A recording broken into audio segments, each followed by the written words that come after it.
Come with us on a short trip to the Rocky Mountains. We want to show you some of the most beautiful places Alberta has to offer. Our first stop is at Lake Abraham. We are still outside of the national parks. It is a good opportunity to get the drone up in the air and take some aerial shots of the lake. The 32-kilometer long lake is man-made and serves as Alberta's biggest water reservoir.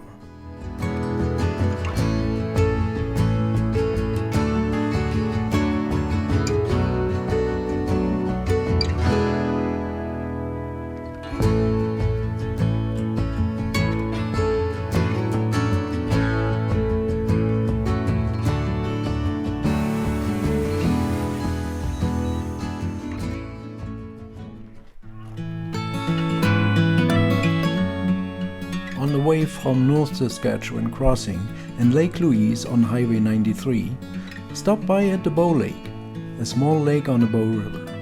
After driving for hours, it's an ideal stop for stretching the legs and have a short walk along the Lakeshore Trail.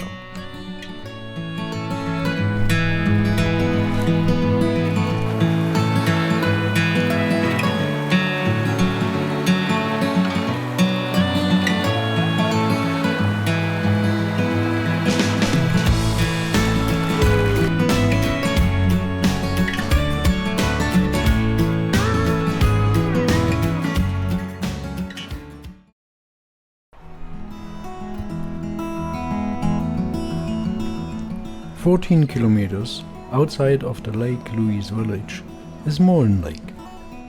It is famous for its blue color due to rock sediments deposited by meltwater of surrounding glaciers.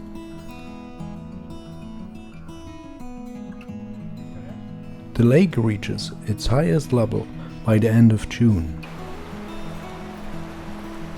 There are a few trails around the lake.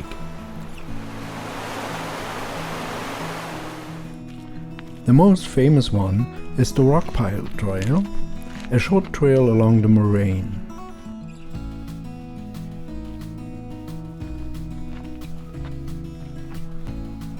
The view from the top is one of the most photographed locations in all Canada.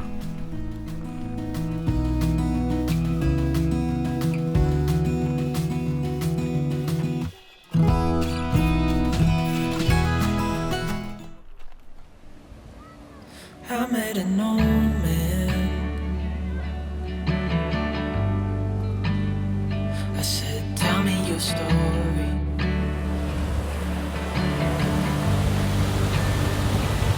He took out an old pen.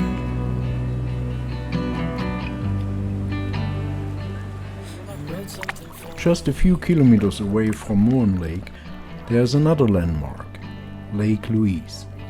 Then he kept walking on down the road, and I watched him disappear like smoke. And I thought I'd just seen a ghost, and I looked down at what he wrote. It said, son, when you grow up you'll be fine. Now you've got questions on your mind. Just outside of Banff, there's the Sulfur mountain.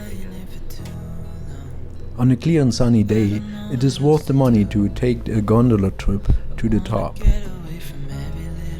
The ride is about 8 minutes long. The top of the terminal offers the best view. I've been thinking about my options, every detail in my head, but it doesn't really matter, nothing matters, so I cry instead.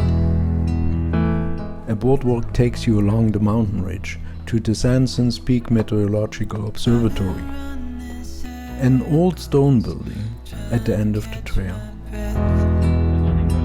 I've been trying everything I can, but I ain't got nothing left.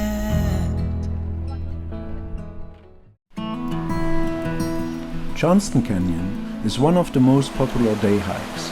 It is easy to walk, family friendly, and has catwalks to allow access into the canyon. The trail walks its way to the forest along the Johnston Creek. After a kilometer-long walk, you can hear the lower fall from a distance.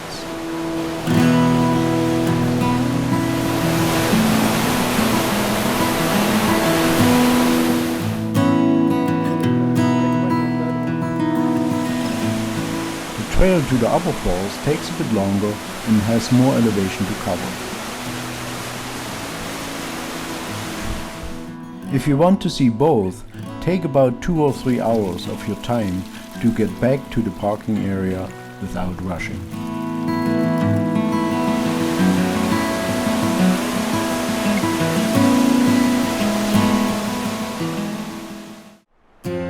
When you drive across the border to British Columbia, visit the Takakkaw Falls. Takakkaw means wonderful in Cree, and it's not an overstatement.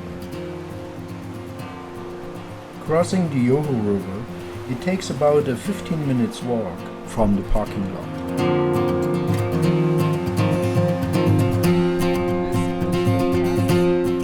The visible part of the falls is over 250 meters tall.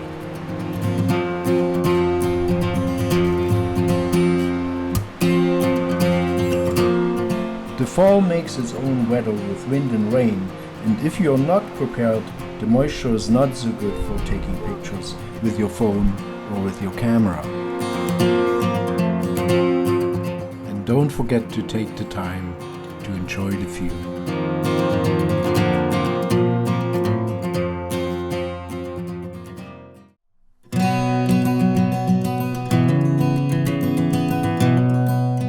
On our way to the last destination, the Icefield Parkway leads along Highway 93. We stopped at one of the many viewpoint pullouts.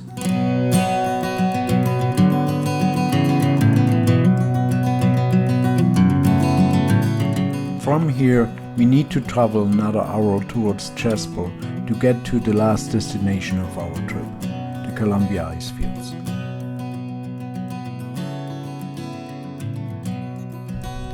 The Athabasca Glacier is the largest ice field in the Rockies. It peaked for the last time around 1840 and has been receding since then. When you walk along the road leading to the ice fields, you discover the year marks. It gives you a good idea where the ice was and how fast it goes away now with climate change.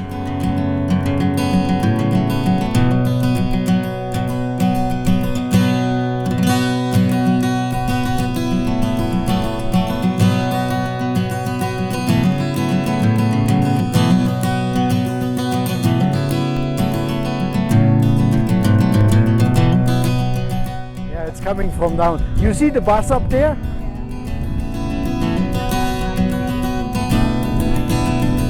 Yeah.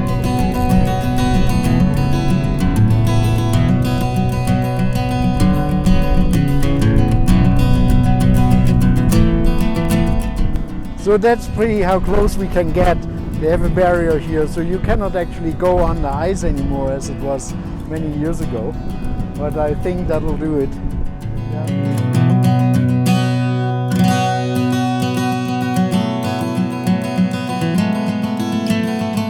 There are so many other places to visit and discover, but maybe another time. We just had 3 days planned for our trip and needed to be back in Edmonton on time. Thank you for watching, stay safe and see you soon.